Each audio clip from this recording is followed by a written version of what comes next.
Good morning, everyone in Americas and Canada, and good afternoon for those in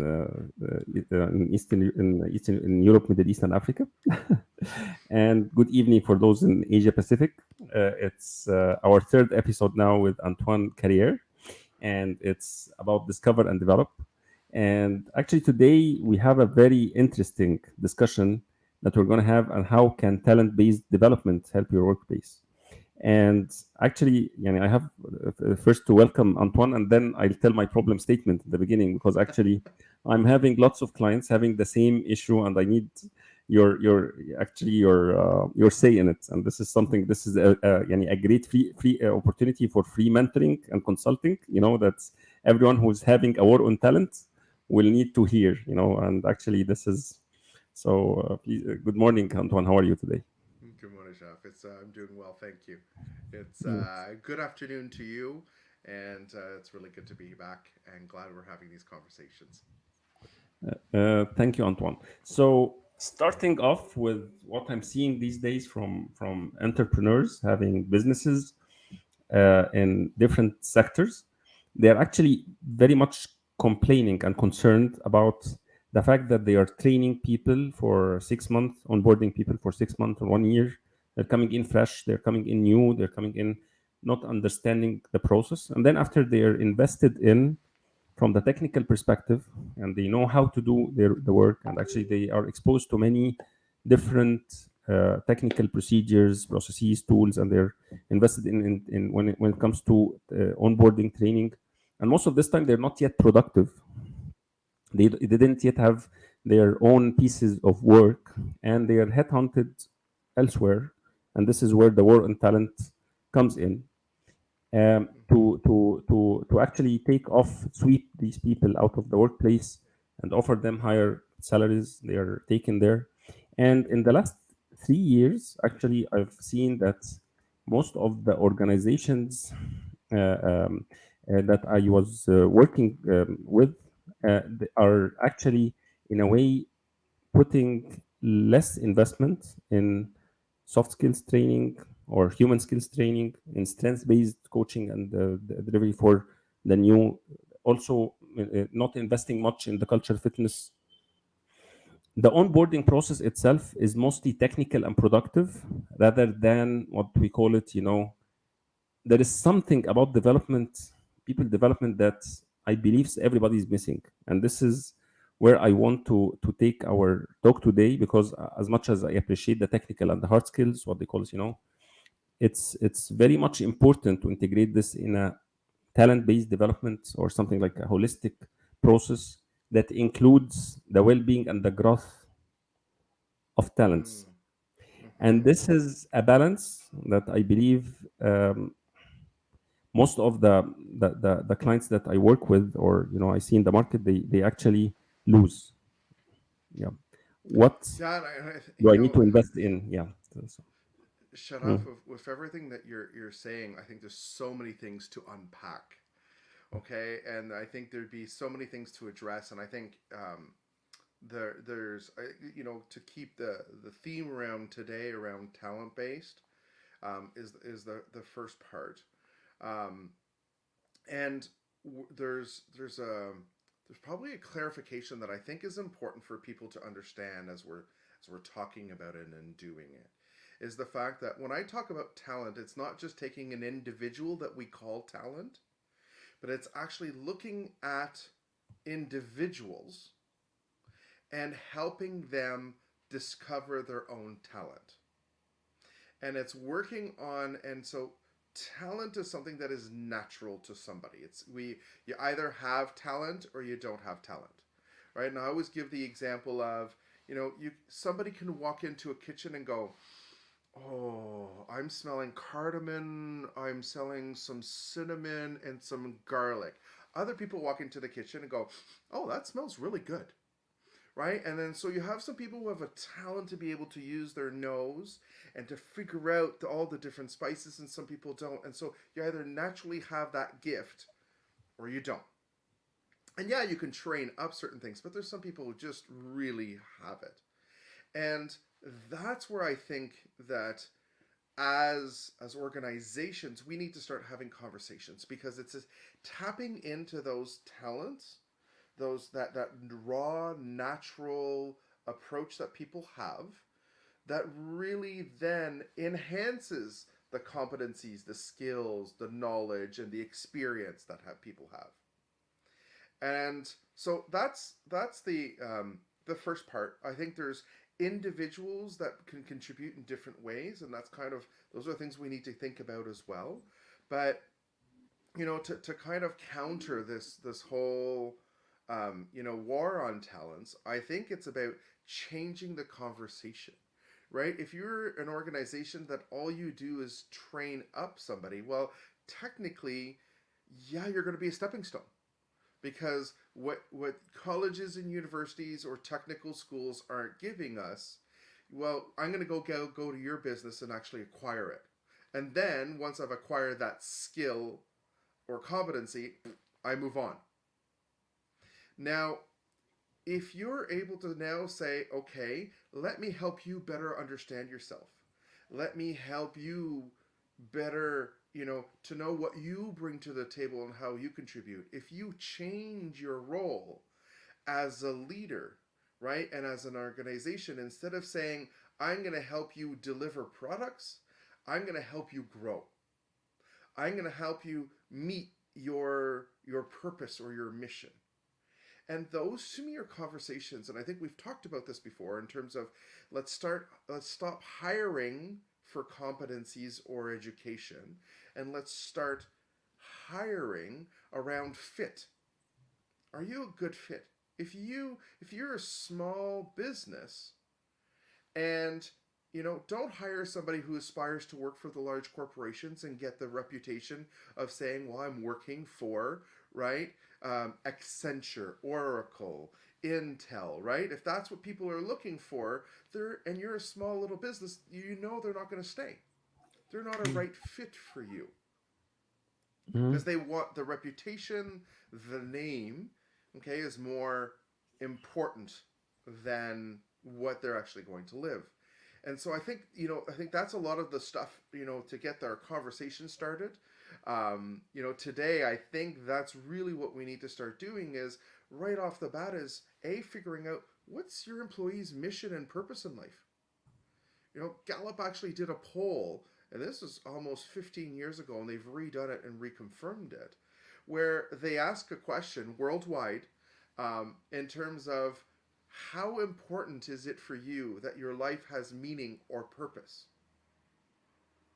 And so what we're saying now is that people just aren't showing up at workplace. So they're saying, do you want to just show up and get a paycheck? Or do you want your life to have a little bit more? And a resounding 98% said that it was extremely important or important for them. 98%. Wow. And so we're now in a new era of work, where people aren't just going in and going through the motions.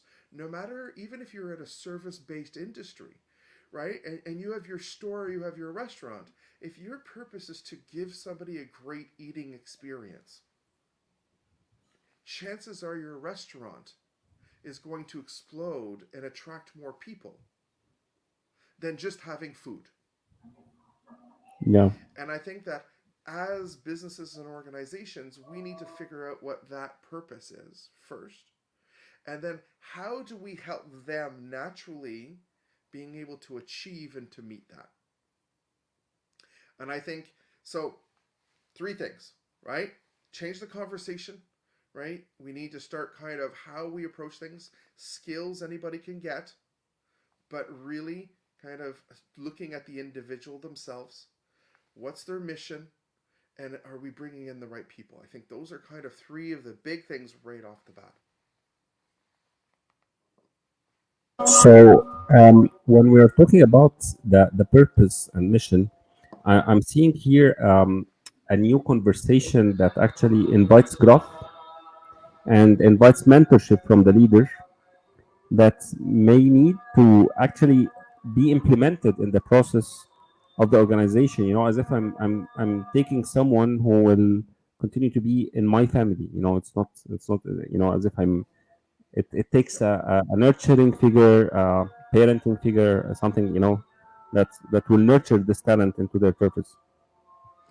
Yeah, and with that reality, and I think we talked about it last time, it's about, yeah, there are people who are going to chase dollars. That will never change. But then I think the conversation, especially for the smaller companies and the people who are trying to position themselves, it's going, if you want the dollars, you're going to go over here. If you want the experience and you want the growth and you want to feel part of something, this is where you stay. And see right off the bat, and I think this is why we're seeing such a trend. And you'll have to tell me, Sharaf, if this is the case, in Egypt and around the Middle East. But we're seeing a big trend of people looking for, especially the millennials and the Gen Zs, that are looking for social enterprises, that are looking for, not for profits. There's a big push to people to going towards companies that don't just do work the for profit, that actually have a greater mandate. And I think that brings in again in terms of, if your mandate is actually to connect with the individual, give them that room, let them be themselves, right?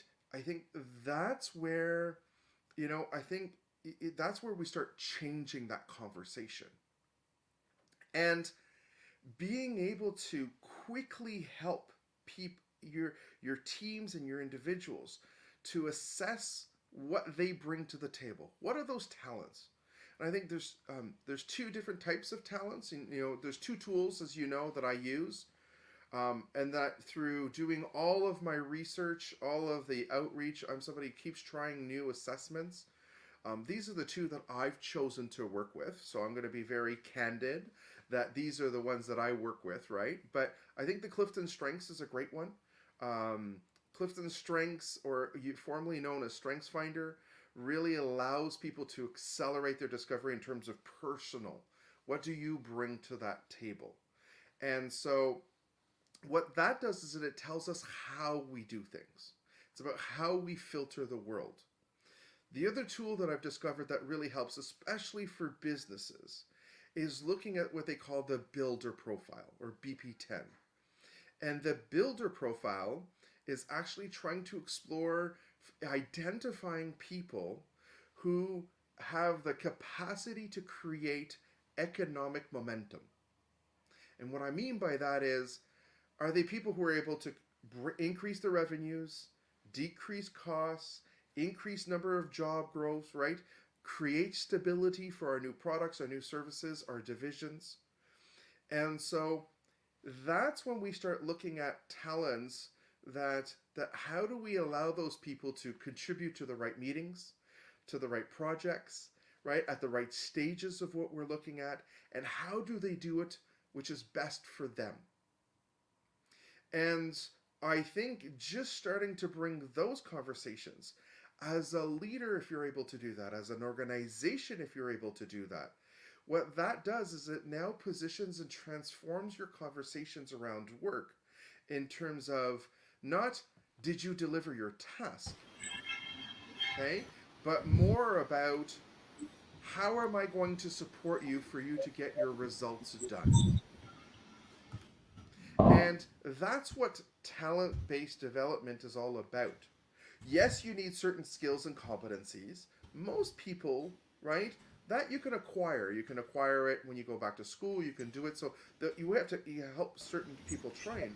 But the second part is about, now it's not about how you're going to get it done, but more about what do you need to get done and how am I going to support you for you to be able to do it. Wow.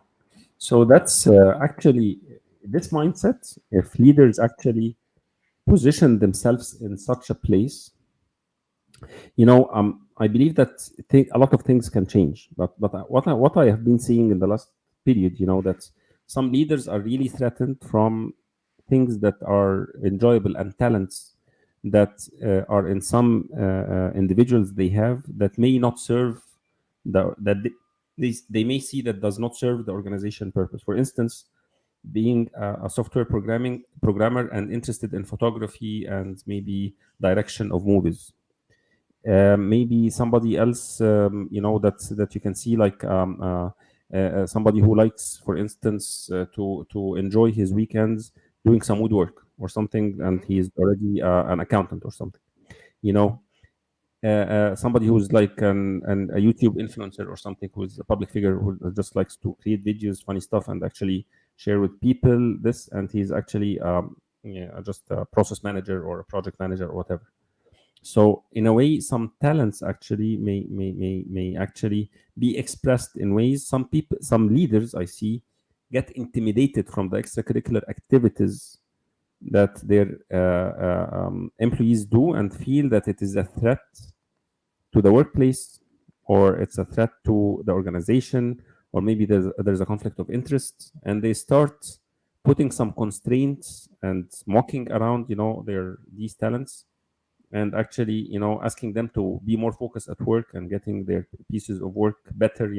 There's some contempt here, there's some kind of bullying sometimes, that this person is not focused, this person has many social activities, this person is a public figure, and he may somebody, if somebody can see him and his pieces of work, and they will ridicule, their products, their working products.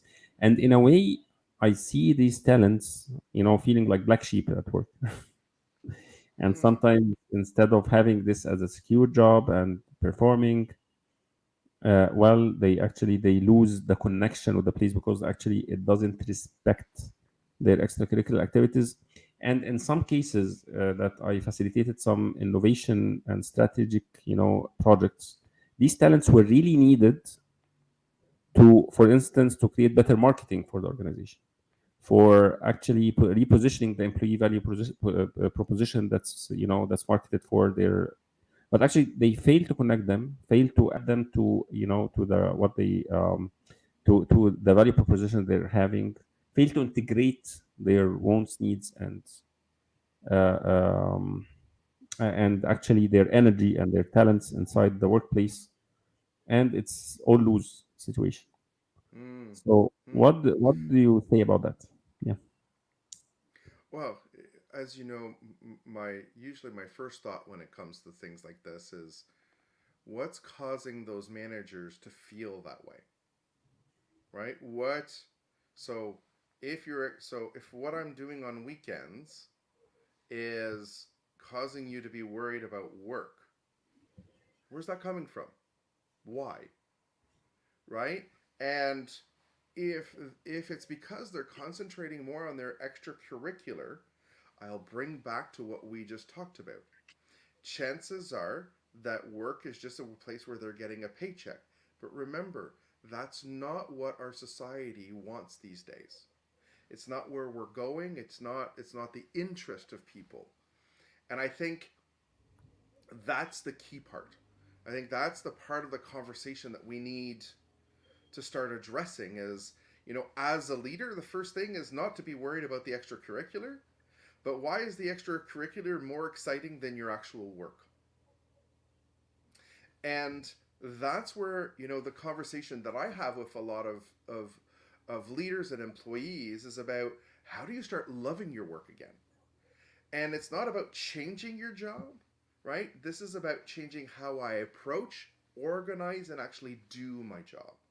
And I think this is where the Clifton strengths come in, right? As an accelerator. Can you do it without? Yes. Okay. So to me, it's people are going to say, well, Antoine, do I really need to use this tool? No. Do you want to have a tool that's going to help you guide and give you great direction? I think this one here um, you know is essential. Okay, to me. Now, that's what it's about. It's if you're worried about your evenings and your weekends and they're not focused and they're doing well, then what is it about what they're doing at those outside of those times that you're not offering in the workplace? And I could hear the leaders saying right now, well, Antoine, that's not my job. You're right. But right now you just finished telling me that your staff's not productive and isn't committed and isn't there when they're there. And now you're worried about what they're doing at other moments. So really it is affecting your job, right? And so it's not about reducing what they're doing, it's understanding why is that more motivating. Okay. And it's understanding that how do I create an environment and a workplace that allows that person to be more themselves and to do their work more in a way that is them. And I'll give you a great example. Somebody who is very relationship oriented, okay, will tend to do their work in groups. So if you tell them, well, you're a programmer, you're a UX, you do all of the validation, then and they don't get to talk to anybody. Well, they're probably going to be unmotivated. They're going to be depressed. They're going to have low levels of energy. They're going to have a hard time walking into work. The second part is if they're not like that, chances are they're disruptive, right? They're forever chatting with people. They're doing it in a way that's not efficient or effective. My recommendation is how do you create opportunities for that person? How do you help them maybe doing brainstorming discussions, having one-on-ones more often, right? Or having groups so that they're able to have that interaction because they appreciate, need and look for relationships. And so, as the individual, having those clues that, oh, okay, if the culture and the environment of this job is for me to sit in my cube and not talk to anybody, right? That's probably I shouldn't choose that job. and that's and so when I talk about fit, okay, in terms of in a culture and environment, that's what I'm talking about. The flip side is as a manager, right? If most of my teams want to be social, I have to create that because oftentimes those coffee breaks will allow them to be more productive during their actual work time because that's what they need. That's what I'm feeding. I'm feeding their energy. And that's what we forget. And so to me it's about understanding, right? Are they people who love to get work done? Are they people who love to influence others? Are they more of the strategic, right? And so I'm talking about the four domains for those who are familiar with the Clifton strengths. um, and that's what we're seeing, that comes about. And so even as a leader, that same tool allows you to better understand the needs and the wants of how your individual team members are going to do their work. Now, Sharaf, the first thing leaders are going to say, they're going to say, Antoine, I don't have time. We have too much stuff to do. And I hear you. Here's my question: can you afford not to do this? Because if you're not doing this, that means they're not at your team isn't at their top, right? Which means that you're No. frustrated. That means you're hounding people. And so it's not about adding work in doing this, it's about how you have your conversations. And again, this is all about starting to talk about talent. It's about how you do things. It's about really transforming our environment around who you are and how you can be better than Yeah. necessarily what are you delivering and what are your competencies. And Yeah. that war on talent, right, that we talk about is, well, if I go to the other environment and they don't respect me, they don't put me in the workplace, all they're doing is I am like a piece of the machine, but I'm looking to be part of something. Then people are going to choose and going to start offering you their CV to work at your place because that's what people are talking about. That's what your employees are talking about. That's what your leaders are talking about. And that's how we create something that attracts, right? That attracts and creates momentum. Wow. Thoughts? That's very profound. And actually, at يعني what I want to say is how you are articulating it is really makes a lot of sense. But how leaders should actually create this conversation, change this mindset into the new role, and actually re-strategize how they work with talents. This is the transformational. It's a new state of being. It's not as easy as told. It's a process. Mm, And what I experienced working with lots of leaders, and especially in hiring, especially when there is a gap in generations between hiring managers and leaders who are actually, getting older and from a different generation, maybe Gen X or Gen Y or whatever, hiring millennials or Gen Z, coming in. I believe that in a way they actually they are bombarded by different attitudes, different culture, different behaviors, different expectations, different way to manage, and actually in a way they're in this disconnection. They assume that they have the same mindset, the same drivers. They hmm personally reflect on how they expected the workplace to be. We were actually freshmen at some point of time, people who were older than us, that were the baby boomers, or the the previous generations. In a way, they looked at us as that they were ridiculous, and we lack talent, and we lack respect, and we have.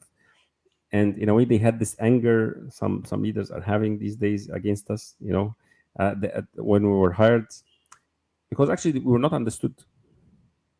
hmm So in a way, what you're asking here is to understand the talents, understand, be empathetic, understanding how they're actually, how to channel their energy inside the workplace, to transform the workplace to fit the talents, and actually select the talents who are fitting to the workplace.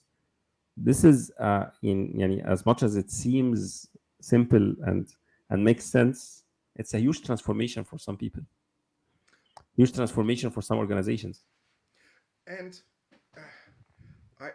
to me, I think that's what we need to demystify. Is that I don't think it's as huge as they think. It's not. It's about changing the way we have. We're already having conversations. So managers are already having conversations with their team members. Leaders are already having conversations with their managers, right? So they're already occurring. It's just about how we go about doing it. And it's about how we go about exploring it. And again, I'm not saying change your metrics. I'm not saying change your results. Okay? We can't change that. What I'm saying is about how do we have our conversations and where do we focus our time as leaders. And that's that shift. It's not going to be easy if that's not what you're used to. There's a difference between hard and right. So I'm not saying that it's going to be something that you can change because that's not natural. You haven't been trained. This isn't your experience. But having those conversations aren't isn't all that much different, right? Because if somebody's underperforming, you can say, okay, we can see that there's results that are coming up. What talent is going to allow you not only to achieve that result, but maybe to do it faster? Okay, what actions can you take for you to put that talent at play? I haven't told them how to do it. I didn't say, here's the 10-step process for you to be able to do, when we're doing testing, for you to test this piece of code. Like, most of them already start with certain technical abilities. What I'm saying is how you get your work organized. What's going to motivate you? What do you need to include? And that to me is that's that shift that I think that we really need to start having, right? And we talked about it last time. I think it's that shift, going from a manager of tasks to a coach of people. And I'll bring back that analogy again. You're the soccer coach. You're not on the field. Your job is to do the practices, give them plays, give them direction, so that when your players are actually on the field doing their work, you're not on the field playing with them. They're actually doing what they need to do. Okay? Oh. And yes, as a leader, that's a shift for most people. The competencies, the experience, and the skills that got me to being finally put into a manager or a director's position is not what's going to allow me to be successful today as a manager or director. Being a great employee does not necessarily mean you're going to be a great leader or a manager, because it's a completely different approach. And if you as a leader have to take note and go, do I really want to be leading? I'll be honest, most people that I talk to don't want to be leading. They like the paycheck that comes from being a manager, not being the leader of people, right? Yeah. And so I'll be honest, usually the culture challenge is exactly from those people who went, I just want the pay raise. I don't want to be leading people. Oh, Mm. so is it really your team that's the problem or maybe yourself? Anyway, that opens a whole other conversation, shut off. Okay, I Yeah. just want to be mindful that we could keep going, but I think that, again, that's some of the stuff that people need to start looking at. So I believe that this opens a door for maybe our next episode to talk about transforming as a leader to a talent developer and a coach, and what is the journey, and what's the do's and don'ts that you need Mm-hmm. to take with you as a talent developer. So that can be a good next episode title. I look forward to it. That's amazing, and thank you for that. Oh, my So pleasure. that's from a manager to uh, that's what I'm going to put now on the banner here so that we can keep it for the next episode next month. Yeah, so to me, I think that's the sentence that I use is transforming from a manager of tasks to a coach of people. Okay, so from okay, so a manager of tasks of Yeah, tasks to a coach of of people. tasks to coach of If people. I can. Sorry, that's my maximizer coming out. So thank you for being patient with me. Yeah, so that's yeah. So that would be our next episode. So before we actually we are on top of our 30 minutes and it never ends, taking wisdom from you and your generosity, it's always you're very, very actually generous and always, giving out more than that's what I'm used to take from you. And so what can be if somebody wants to work with you, Antoine, what can be the best approach that you would like to people to approach you and actually work with you, and what is the real problems that they need to actually address, that you can actually have solutions for. Can you talk more Mm, about your services and products? Yeah. sure. Probably one of the easiest ways to get started on how I can help people is let's book a 15-minute conversation and let's see what you're struggling with. To me, that's probably the easiest way to be able to do that. The second part is, there's definitely we could be doing some coaching, we could be doing some workshops for yourself or for your team. I do offer courses. I have a series of courses that right now have been offered uniquely to organizations that want to offer it to their internally. But probably by the end of the fall, beginning of winter, here in Canada, so just within the next couple of months, I'll start offering that series of workshops just to an open public, so anybody can just access it. So that's really some of the better ways. But for me, that first step is let's book a 15-minute conversation. Let's find out what's going on. Let's find out how fast you want to get it done.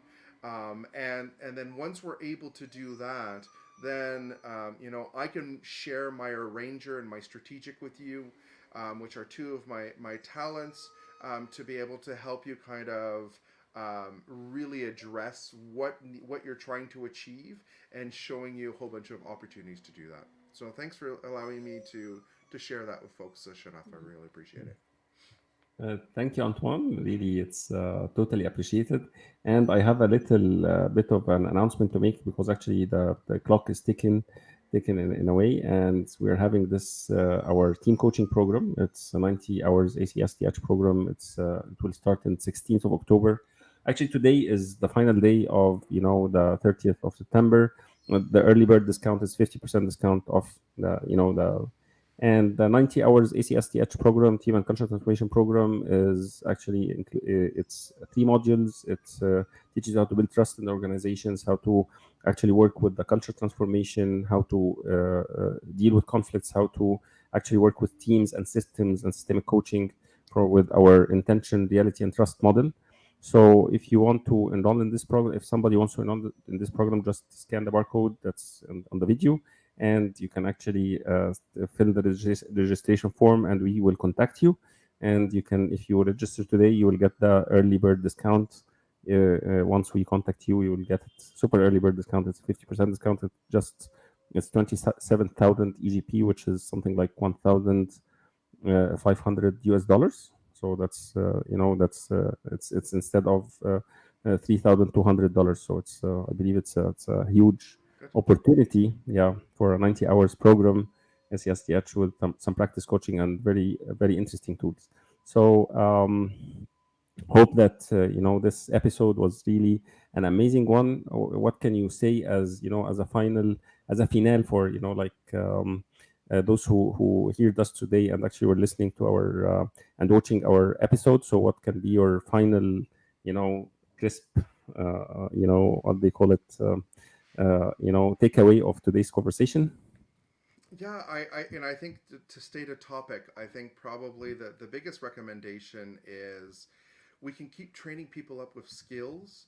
I think the most impactful thing that's been proven is let's help them do or deliver the existing skills that they have and do their work that they need to do, but in a way that is more like them versus just giving them additional skills.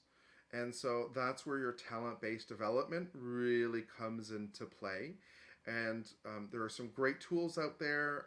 Again, they're there to help accelerate the work that individuals and leaders have to be able to accomplish that.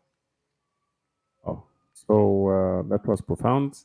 So thank you for your generosity, and thank you for today's episode. And for the next episode, we will announce the timing for it before it by 1 week. It will be by the end of October, right? Yes. And yes, let's just select the time and wait for us in the same timing, the last week of October, on Thursday. Okay. Okay. So that's thank you, Thanks, thank Sharaf. you, thank you. See you on Okay, the see next you. See you. episode. Bye bye. Okay.